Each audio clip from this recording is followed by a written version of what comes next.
قول تقرأ لا بد من القراءة، ولم يقل تسمع فيه قراءة البقرة.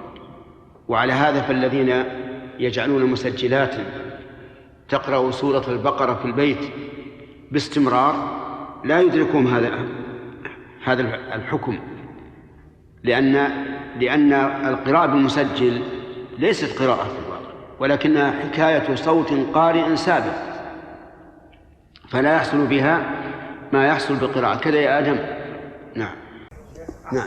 بالنسبة لقراءة سورة البقرة في البيت، مثل العام الذي لا يستطيع أن يقرأ يأتي بآخر بقارئ لا بأس إذا كان القارئ يقرأ لله.